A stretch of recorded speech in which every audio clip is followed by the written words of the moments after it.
समादरणीय भक्तवृन्द, हार्दिक नमन, हार्दिक प्रणाम। श्री राम नवमीको यो पावन अवसरमा यहाँहरूका समक्षमा हामीले सकेसम्म थोरै समयमा सम्पूर्ण रामायणको कथालाई संक्षिप्त रूपले व्याख्या गर्ने अथवा संक्षिप्त रूपले सुनाउने प्रयत्न गर्नेछौँ। भक्तवृन्द, विक्रम सम्वत 2079 साल चैत्र महिनाको 16 गतेका दिनमा श्री राम नवमीको महान पर्व रहेको छ।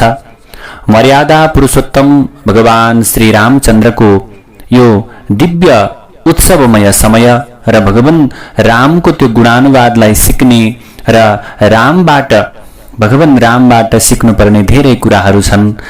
ती भगवान रामका चरित्रहरूका विषयमा आधारित रहेर हामी यहाँहरूका समक्षमा रामायणको कथालाई अत्यन्तै संक्षिप्त रूपमा सुनाउने प्रयत्न गर्नेछौँ। आउनुहोस्, आजका दिनबाट हामीले यसै समयमा हरेक दिन श्री राम नवमीका दिनसम्म यहाँहरूलाई कथा सुनाउनेछौँ। आउनुहोस्, सबैभन्दा पहिले मङ्गलाचरण गरौँ, तत्पश्चात हामी कथाका प्रसङ्गलाई अगाडि बढाउनेछौँ।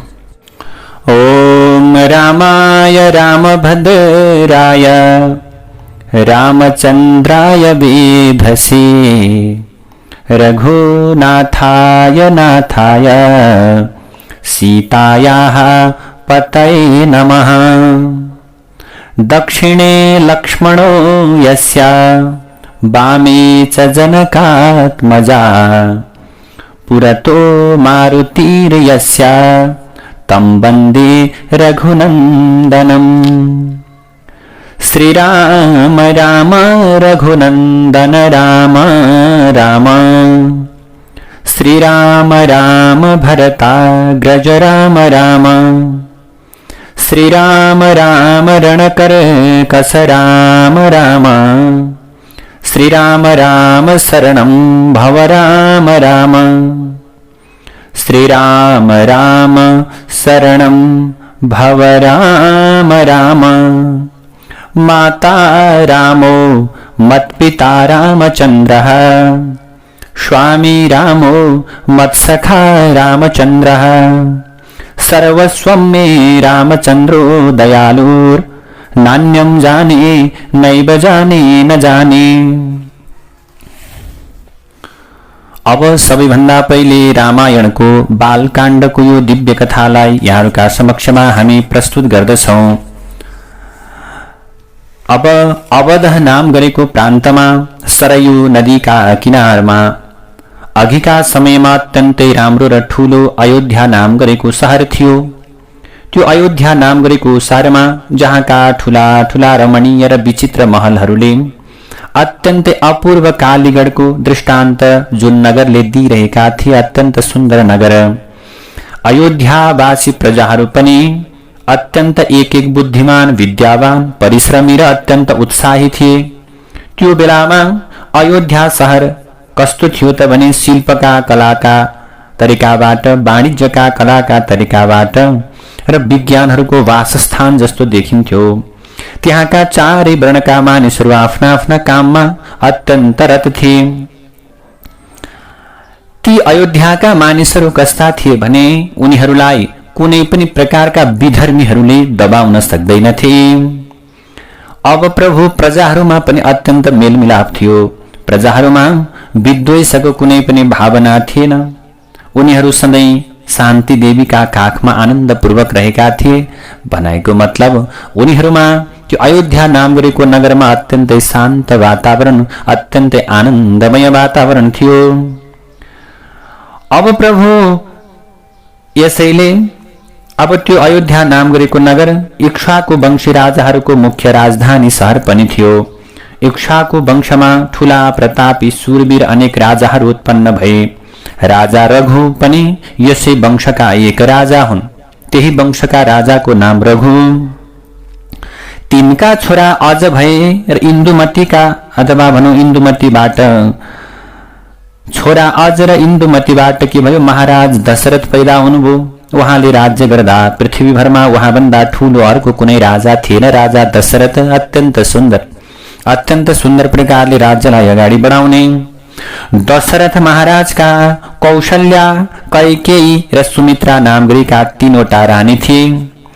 अब आफू त्यस्ता ठूला राजा उस्तै ठूलो राज्य, 3-3वटा महारानी इत्यादि सबै भोगका सामग्री पुरापुर थियो। तर पनि प्रभु समस्त प्रकारको वस्तु छ, तर सन्तान छैनन् भने अब पीडा हुन्छ। त्यसैले सन्तान नहुनाले महाराज दशरथलाई ठूलो सन्ताप परेको, ताप परेको थियो। यसै कारणले राजा दशरथ रात दिन सन्तान कसरी होला भन्ने चिन्तामा मग्न थिए। एक दिनको कुरा, सन्तानका तापले ग्रस्त भएका महाराज दशरथले मन्त्री र अरू बुद्धिमान भारदारहरूसँग प्रश्न गर्दछन्। आज दशरथले भन्दछन्, प्रभु वंश रक्षाको उपाय के छ भनेर सल्लाह गर्दा उसमा ऋष्यशृङ्ग ऋषिलाई ल्याएर पुत्रेष्टि यज्ञ गरेदेखि सन्तान अवश्य हुन्छन् भन्ने कुरा वशिष्ठ नाम गरेका पुरोहित गुरुबाट उपदेश मिल्यो।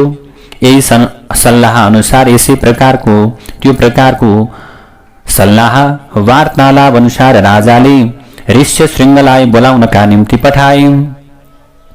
राजसभामा आएर आसन अनि विभिन्न प्रकारका पाउ धुने जल आदि सुसंस्कृत भएका ऋष्यशृङ्गले आज ऋष्यशृङ्गलाई बडो सम्मान गरियो, पाउ धोइयो, अत्यन्त सुन्दर प्रकारले उहाँको पूजा गरियो।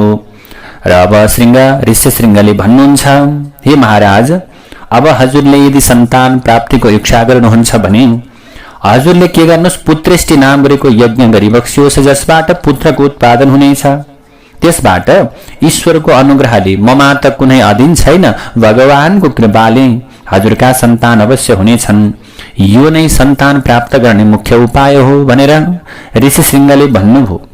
अब ऋष्यशृङ्गको यस्तो प्रकारको शुभ प्रकारको सूचना, शुभ प्रकारको आदेश पाइसकेपछि महाराज दशरथ पनि अत्यन्त खुसी हुनुभयो। उस दिनदेखि उहाँले मन्त्रीद्वारा पुत्रेष्टिको सामग्री पनि ठिक गर्न लगाउनुभयो। त्यो सामग्री तयार भइसके पछाडि अनेक ऋषिहरूलाई निमन्त्रणा पठाइयो। आज अनेक प्रकारका ऋषिहरूले आएर अब राजाको पुत्रेष्टि नामको यज्ञको प्रारम्भ पनि गरे। त्यसमा ऋष्यशृङ्ग आचार्य हुनुभयो। अब छोरा पाउनका निम्ति, सन्तान प्राप्तिका निम्ति गरिएको यज्ञ अग्निकुण्डको वरिपरि विभिन्न विद्वान ऋषिहरूले गरेको वेद ध्वनिले सारा यज्ञ भूमि गुन्जायमान हुन लाग्यो। अग्निमा हवन गरेका उत्तम वस्तुका सुगन्धले दशै दिशा व्याप्त भयो, बडो सुगन्ध फैलियो। यसरी ठूला उत्सवका साथमा अथवा ठूल्ठूला उत्सवहरूका बराबर के हुन थाल्यो, यज्ञको प्रारम्भ हुन थाल्यो, यज्ञको सञ्चालन हुन थाल्यो। अब अघि के भएछ भने पुलस्त्य ऋषिका नाति रावणले सारा संसारलाई साह्रै दुःख दिँदा त्यसका अत्याचारदेखि डराएकी पृथ्वी र देवताहरूले क्षीर समुद्रमा गएर भगवानका शरीरमा परेर, भगवानका शरणमा परेर प्रार्थना गर्दा भगवानले देवताहरू आफ्नो शरणमा परेको देखेर अत्यन्त प्रसन्न हुनुभएका भगवान विष्णुले अघि कुनै समयमा भन्नुभएको थियो, तिमीहरूले दुःख पाएको कारण मलाई थाहा छ। तिमीहरूले कुन कुन प्रकारले रावणले गर्दा दुःख पाएका छौ मैले राम्रोसँग बुझेको छु। त्यसको बन्दोबस्त पनि मैले गरिसकेको छु। तिमीहरूको दुःख र पृथ्वीको भारलाई हरण गर्नका निमित्त मेरा 4 अंश अयोध्याका महाराज दशरथका 4वटा छोरा भएर प्रकट हुनेछन् भनेर भगवानले कुनै समयमा देवताहरूको त्यो पीडालाई हटाउनका निम्ति देवताहरूलाई त्यो वरदान दिनुभएको थियो। त्यसैले तिमीहरूले पनि वानर रूपले अवतार लिनु है। यस्तो भगवानको आज्ञा पाएर देवताहरू पनि खुसी हुँदै आफ्नो आफ्नो ठाउँमा गएर बसेका थिए। यसैका केही समयपछि महाराज दशरथले यज्ञको प्रारम्भ गरिबक्सेको हो। यज्ञ समाप्तिको बेला अकस्मात अग्निकुण्डबाट प्रकट भएर अग्निदेवताले महाराज दशरथलाई पायस अर्थात खीरले पूर्ण भएको एउटा पात्र, एउटा भाँडो दिनुभयो।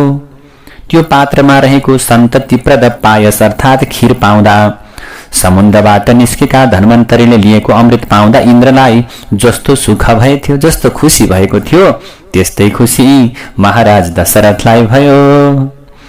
उसै बेला महाराज दशरथले श्रद्धापूर्वक आफ्ना रानीहरूलाई त्यो पायस, त्यो खीर बाँडिदिनुभयो। रानीहरूले पनि प्रसन्नताका साथमा त्यो पायस भक्षण गरे।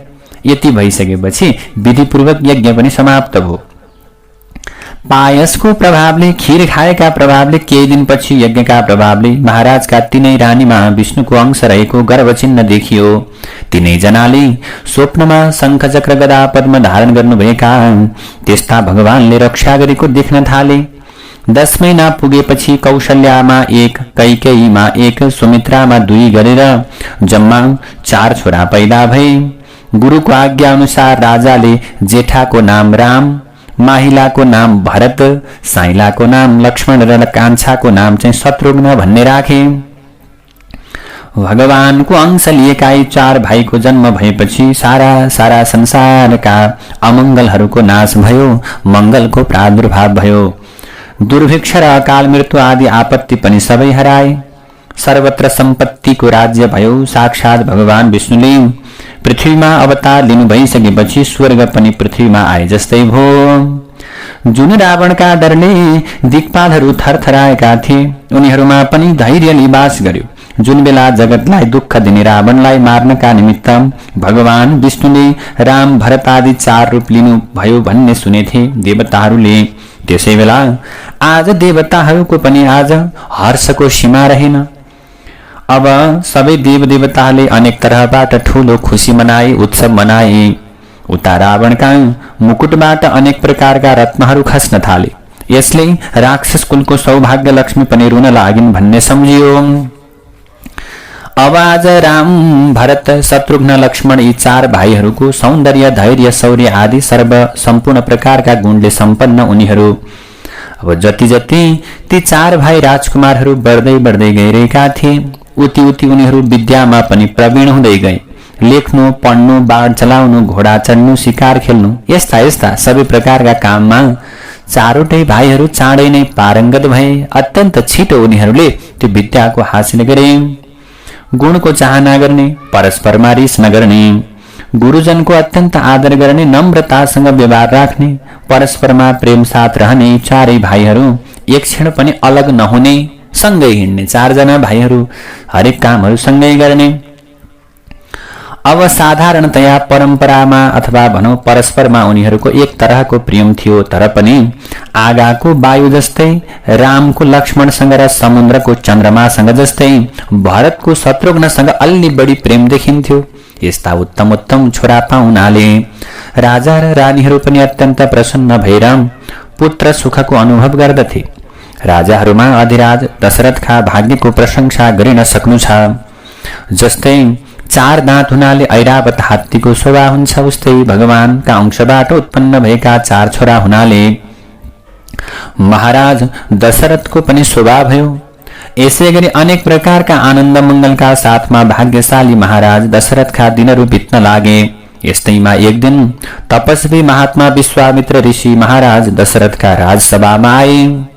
राजाले पनि अकस्मात आएका ऋषिलाई देखेर आसन, पाद्य, अर्घ्य, भोजन आदि विभिन्न प्रकारका वस्तुले सम्मान गरेर हात जोडेर अब दशरथले सोध्नुहुन्छ, हे ऋषीश्वर, हजुर जस्ता महानुभावको दर्शनका निम्ति अथवा हजुर जस्ता यस्ता दिव्य पुरुषको दर्शन आज हामी जस्ता यो गृहस्थ जीवन हुने व्यक्तिहरूले पूर्व जन्मको पुण्यको प्रभावले मात्रै पाउन सकिन्छ।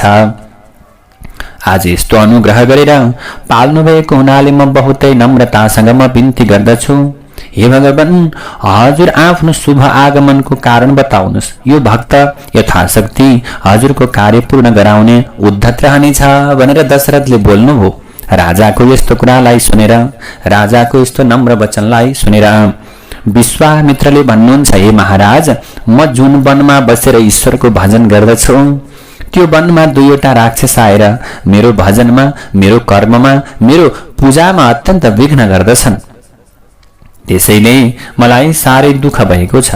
त्यसैले मेरो यज्ञमा विघ्न गर्ने प्रतापी राजा रावणका अनुचर ती महाबली मारीच र सुबाहु भन्ने 2वटा राक्षस हुन् है। ती 2बाट मलाई बडो पीडा भएको छ। तसर्थ केही दिनका निमित्त श्री रामचन्द्र तिम्रो छोरालाई लैजान पाए यज्ञको रक्षा हुन्छ कि भन्ने आशाले म त आएको हुँ। यसमा महाराजको अनुमति भएमा रामद्वारा ती राक्षसहरूको नाश गराएर निर्विघ्नतापूर्वक यज्ञ गर्ने थिए। बालक रामबाट यो कसरी होला भन्ने फेरि तिमीले शंका नगर्नु है। रामचन्द्रको प्रताप, उनको शक्ति, उनको कला, उनको विद्या मलाई र तपाईका गुरु वशिष्ठलाई पनि यथार्थ थाहा छ राजा। हजुरलाई बरु थाहा नहोला। हजुरलाई लाग्ला राम सानो छ कसरी दिने भन्ने लाग्न सक्छ। चिन्ता नगर्नुहोस्, उसको सबै पराक्रम मलाई थाहा छ। त्यसैले अवश्य पनि रामले ती राक्षसहरूको संहार गरिदिनेछन्, मारिदिनेछन् राक्षसहरूलाई। फेरि मेरा साथमा जानाले रामचन्द्रको धेरै कल्याण पनि हुनेछ। यो विषयमा वशिष्ठजीसँग सल्लाह गरेर मलाई छिट्टै उत्तर दिनुहोस् भनेर विश्वामित्रले भन्नुभयो। विश्वामित्रको यस्तो असह्य वचन सुन्नका साथमा राजा बडो व्यग्र हुनुभयो। उहाँलाई सहसा कर्तव्यको निर्णय हुन सकेन। एकछिनसम्म आज राजा दशरथ छाँगाबाट खसे जस्तै भए। अघि वचन दिइएको छ, हेर्नुहोस् है, अगाडि के भएको छ, वचन दिइएको छ। प्रभु हजुर किन आउनुभयो विश्वामित्रजी? हे ऋषि, हजुरले जे इच्छाले आउनु भएको पूरा गर्छु भनेर वचन गरेको, आफ्नै छोरो माग्न आउनु भएको, त्यो पनि सानो छोरा छ, राक्षसलाई मार्नका निम्ति लैजाने रे। अहो, अब केही बेरपछि अत्यन्त आकुल व्याकुल भएर राजा दशरथले हात जोडेर बिन्ती गर्नुभयो। हे ऋषिश्वर, हजुरको पाउमा मेरो यो प्रार्थना छ, रामचन्द्र यो बालकले हजुरको त्यस्तो ठूलो कार्य कसरी सम्पन्न गराउलान्? किनभने रामको अवस्था अहिले बालक काल नै छ। उनी त्यस्ता ठूला राक्षससँग कसरी लड्लान् अथवा कसरी भिड्लान्? बरु राक्षससँग लड्नका निमित्त हात्ती, घोडा, रथ र पैदल फौजहरू लिएर बरु म आफै जान्छु प्रभु। ती राक्षसको म बरु आफै संहार गरौँ न। रामचन्द्र यो सानो बालकलाई नलैजानुस् प्रभु। नाबालक रामबाट राक्षसको नाश गराउने कुरा असम्भव जस्तो लाग्दछ। बरु यो पृथ्वी, गाई, धन सर्वस्व दे भने पनि म खुसीका साथमा दिन सक्छु, तर यो बुढेसकालमा पाएको छोरा रामलाई मैले दिन सक्दिन। राजाले व्याकुल भएर भनेका यस्ता वचनलाई सुनेर विश्वामित्रजी हाँस्दछन्। अब राजा हाँस्नको कारण अथवा भनौँ विश्वामित्रजी किन हाँस्नुभयो भन्ने कुरा राजाले बुझ्न सकेनन्। उनका गुरु वशिष्ठले सो कारण बुझेका थिए। उनलाई यो कुराको यथार्थ ज्ञान थियो कि रामचन्द्र कोही साधारण पुरुष होइनन्, उनी साक्षात परमेश्वर भगवान विष्णुका अंश हुन्। उनलाई राक्षस आदि जीव जन्तुले केही हानि गराउन सक्ने छैनन् भन्ने कुरा उनलाई थाहा थियो। त्यसैले वशिष्ठलाई त्यो विषयको केही मात्र पनि चिन्ता थिएन। यसै कारण उनले रामलाई विश्वामित्रका साथमा पठाउनाले राम्रो हुन्छ, उत्तम हुन्छ भन्ने निश्चय गरेर वशिष्ठ नाम गरेका गुरुले आज महाराज दशरथलाई भन्दछन्, हे महाराज दशरथ, यसमा तिमीले विचार गर्नु पर्दैन। विश्वामित्रका साथमा रामलाई पठाइदिनाले ऋषिको यज्ञ रक्षा मात्र होइन कि रामको समेत कल्याण हुनेछ। हजुरले कति पनि सन्देह मान्नु पर्दैन, शंका मान्नु पर्दैन। मैले त विश्वामित्रका साथमा रामलाई जिम्मा लगाउनु, रामलाई विश्वामित्रसँगै पठाइदिनु यो म त उचित ठान्दछु अथवा मलाई यो कुरा ठिक लाग्यो भनेर वशिष्ठले भन्नुभयो। वशिष्ठजीको पनि यस्तो प्रकारको विचार बुझेर राजालाई फेरि मनमा ताप पर्यो, फेरि पीर पर्यो। विश्वामित्रको प्रार्थनालाई वशिष्ठजीले युक्तिपूर्वक खण्डन गरिदिउन् भन्ने राजाको इच्छा थियो, तर त्यसमा उल्टै वशिष्ठजीले पनि त्यही कुरामा समर्थन गर्दा राजा बहुतै खिन्न भएर यो विचार गर्न थाले, अहो अब रामलाई नदिनामा मेरो कल्याण छैन, बरु विश्वामित्र रिसाए भने साह्रै अनिष्ट हुनेछ। यस्ता तेजस्वी महात्मा ऋषिका साथमा रामचन्द्रलाई पठाइदिनामा के हानि होला र? कुलगुरु वशिष्ठको पनि रामलाई विश्वामित्रका साथमा जिम्मामा पठाउने सम्मति छ भने मैले व्यर्थै किन शोक गरौं? जे भए पनि मैले रामलाई पठाइदिन्छु।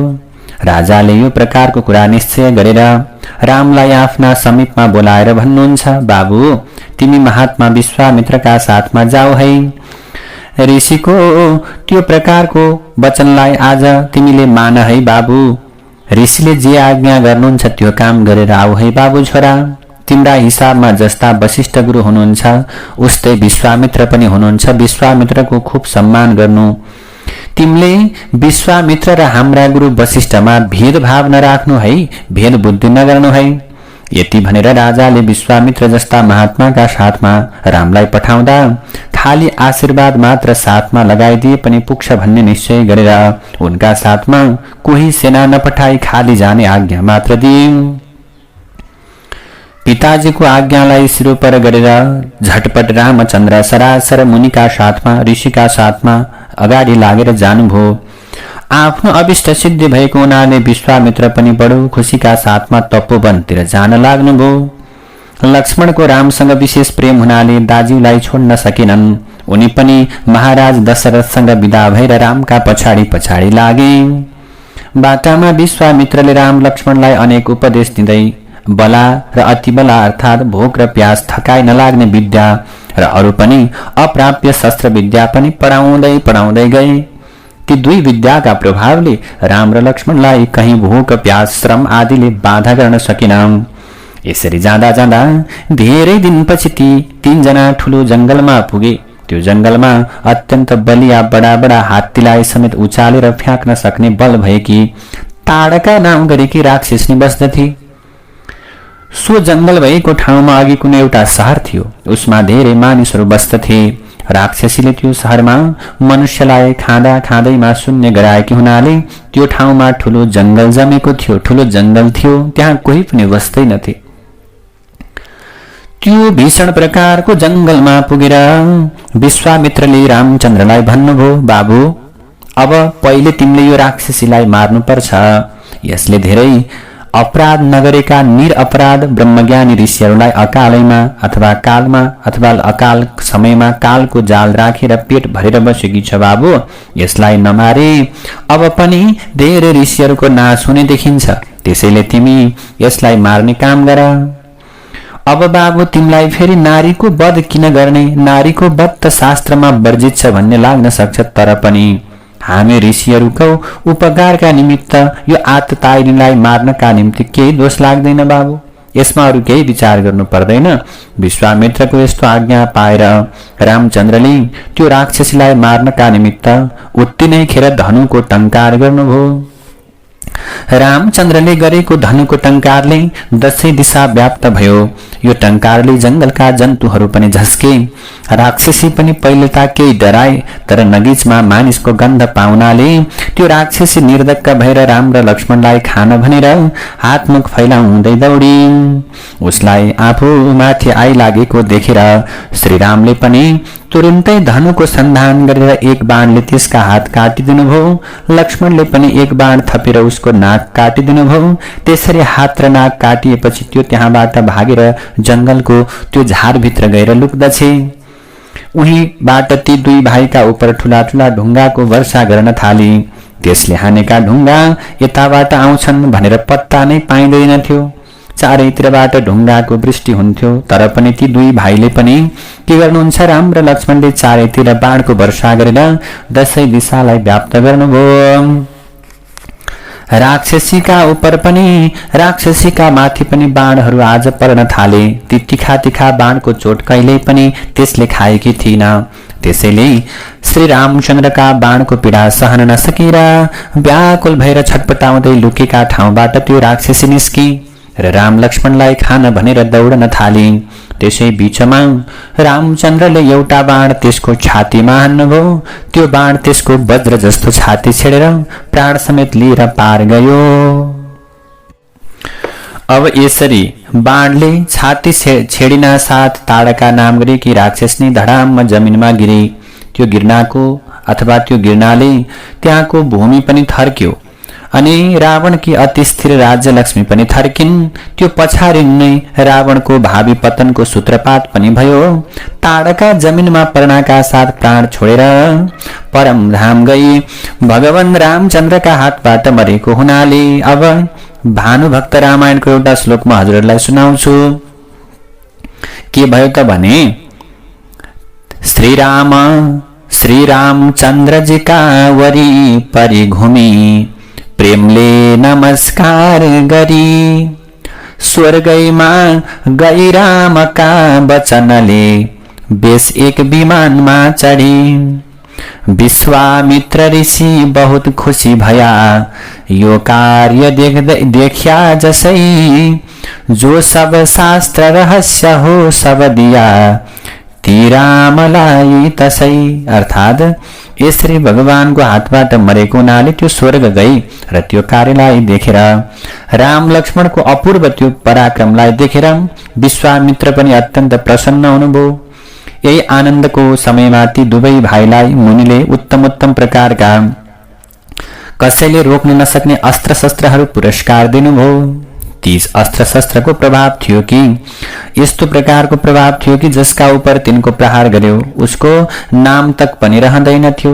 यस्ता प्रकारका अस्त्र शस्त्र पाउनाले अत्यन्त तेज बढेका ती दुई भाइ विश्वामित्रका आश्रममा पुगे। त्यहाँ पछि त्यो आश्रममा यज्ञको प्रारम्भ गर्नुहोस् भनेर रामले बिन्ती गर्दा विश्वामित्रजीले के गर्नुभयो? यज्ञको प्रारम्भ गर्नुभयो। महर्षिका आज्ञानुसार सबै ऋषिहरू हवन गर्न लागे।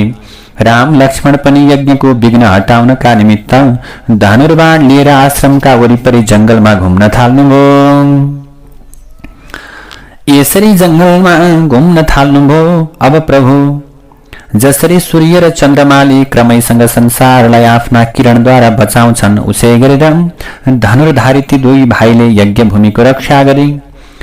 जब त्यो यज्ञको धुवाँ टाढासम्म फैलियो त्यो धुवाँ देखेर मारिच र सुबाहु भन्ने दुई राक्षसहरू यज्ञमा विघ्न पार्नका निम्ति अत्यन्त उद्धत भएर आए। तिनीहरूलाई देखेर रामले पनि बाणको वर्षा गरेर सुबाहुलाई त्यसै ठाउँमा मारिदिनुभयो। हेर्नुहोस् है, मारिचलाई पनि एउटा अत्यन्त बेगी बाणले त्यहाँबाट उडाएर समुद्रका किनारमा पुर्याएर गिराइदिनुभयो।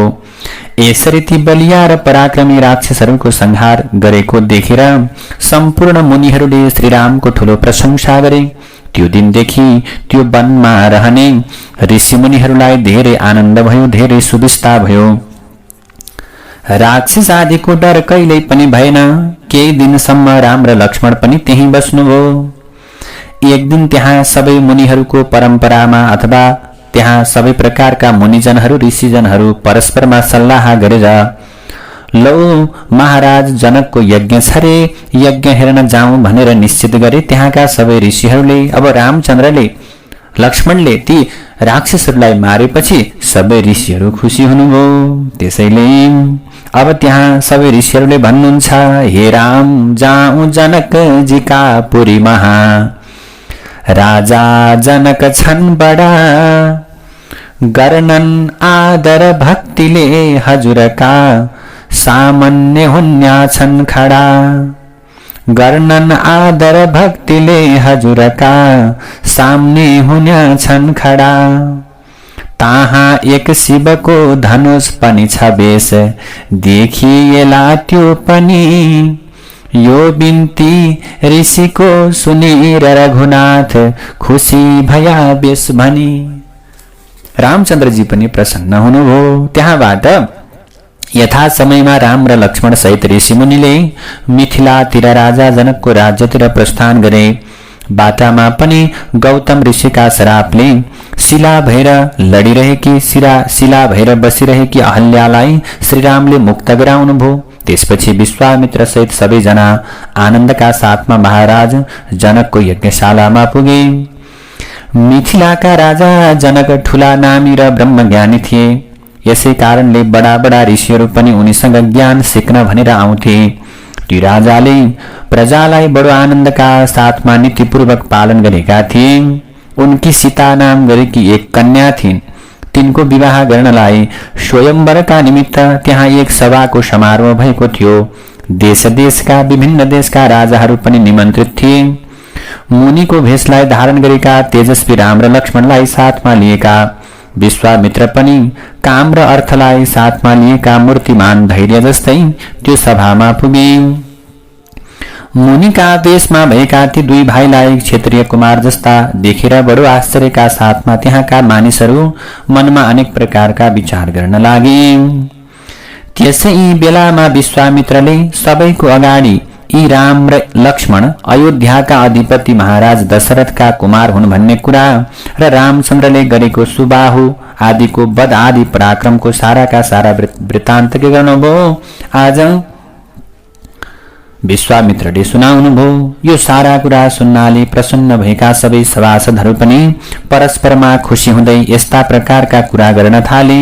अहो, यी श्याम वर्ण भएका राजकुमार रामचन्द्र सीताजीलाई अत्यन्त योग्य रहेछन्। यिनैसँग सीताजीको विवाह हुन पाए त सुवर्णमा रत्न जडी जस्तो योग्य हुने थियो, सुनमा सुगन्ध जस्तै हुने थियो भनेर सबै त्यहाँका मानिसहरूले एक आपसमा गफ गर्न लागे। अब यसरी गफ गर्दैमा यस्तैमा एउटा अत्यन्त पुरानो कसैले उचाली नसक्नु ठूलो धनु हजारौं मानिसद्वारा बोकाएर त्यो सभामा उपस्थित गराइयो।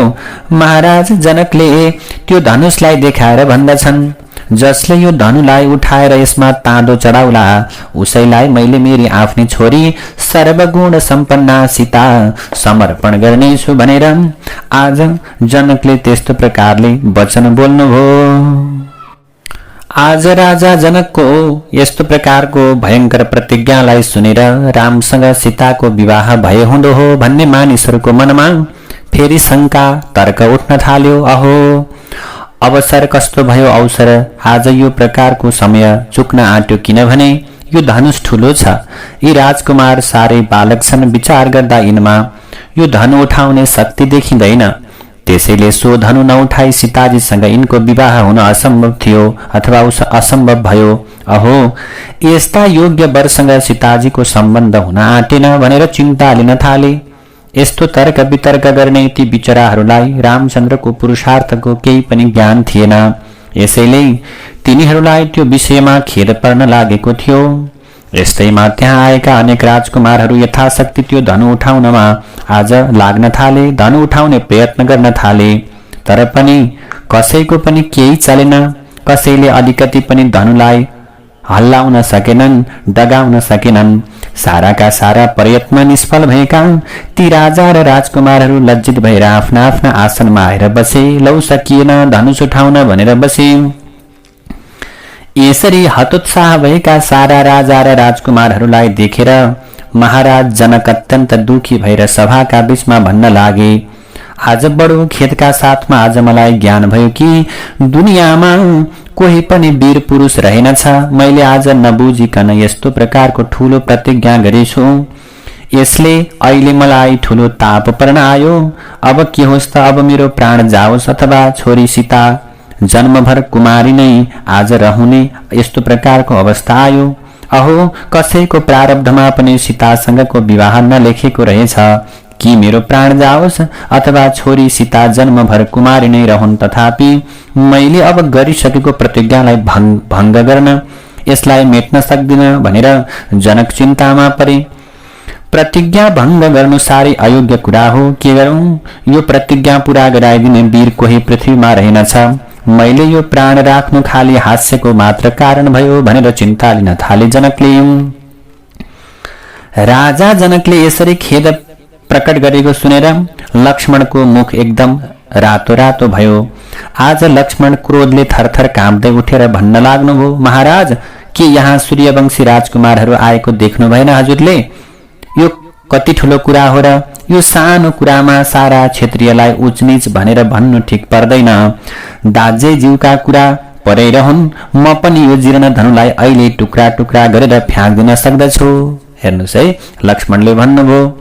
लक्ष्मणलाई साह्रै क्रोध चढेको देखेर श्रीरामले एकपटक उनका पीठमा धाप मारेर भन्नुभयो, भाइ यसरी रिसाउनु हुँदैन, आऊ यहाँ बस, चित्तको बेगलाई रोक।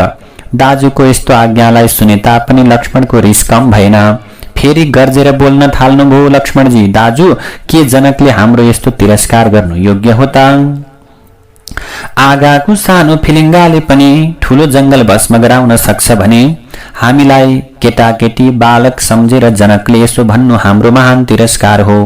उहाँले यो कार्य गरिसक्नु भएपछि कि अथवा भनौं सूर्यवंशी राजपूतहरूमा पनि विद्यार्थी वीर कोही रहेनछन्। यो कत्रो लज्जाको कुरा हो। यो अवहेलना कसले सहन गर्न सक्छ र दाजु भनेर रिसले आज अत्यन्त आक्रोशित भएका लक्ष्मण यताउति हेर्दै रामका नजिकमा घुम्न लाग्नुभयो।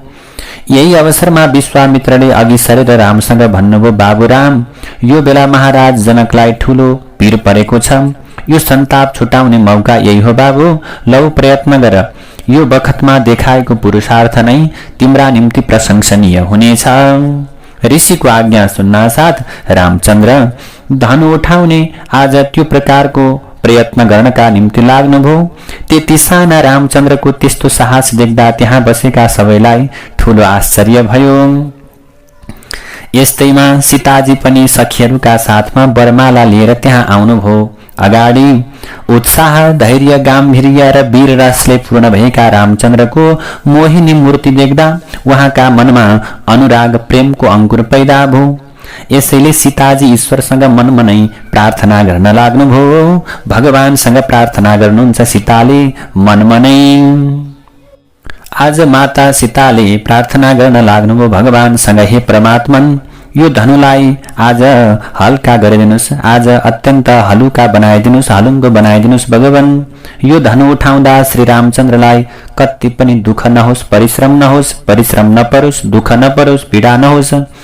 यता सीताजी यस्तै विचारमा मग्न हुनुहुन्थ्यो। उता के गर्नुभयो त भने भगवान श्री रामचन्द्रजीले अत्यन्त सुन्दर प्रकारको कर्म गर्नुभयो। ताँदो जल्दी चढाई खैचनु भयो, ताहाँ धनुषकै जसै दुई टुक भई गिर्यो धनुता, खुसी भया सब तसै, हर्ष भयो तसै बखतमा, सारा जनकपुर भरी आदर खुप प्रभुको गर्या, जनकले आलिङ्गनादि गरी। अब के भयो त भने त्यहाँ रामचन्द्रले आज सहजै धनु उठाउनु भयो। ताँदो चढाउनका निमित्त उहाँले अलिकति खिच्दैमा बडो भयंकर शब्दका साथ भाँचिएर एकदम त्यो धनु दुई टुक्रा भयो। त्यो शब्द सुन्दा साथ, त्यो दृश्य देख्न साथ विश्वामित्र र राम लक्ष्मण बाहेक त्यो सभामा बसेका राजा जनक समेत सारा सभासदहरू झस्किया। हो के भयो यस्तो, सानो बालकले धनु उठायो भाँच्यो भनेर। एकछिनपछि सबै एकै स्वरले आश्चर्यपूर्वक भन्न लाग्या, हो रामचन्द्रको कस्तो पराक्रम रहेछ। अघिसम्म यो बालक राजकुमार रामले यो धनु तोड्नुहोला भन्ने कसैको मनमा पनि थिएन। धनु भाँचिनाका साथमा महाराज आज जनकले सीताजीलाई बोलाएर भन्नुभयो, हे छोरी, धन्य तिम्रो भाग्य, वीर यस्ता पराक्रमी श्रीमान पाएर तिमी वीर वधु हुने भयो। अब रामचन्द्रलाई माला पहिराउ, ढिलो नगर। त्रिजातिले वीर र गुणी पति पाउनु भनेको ठूलो भाग्य हो।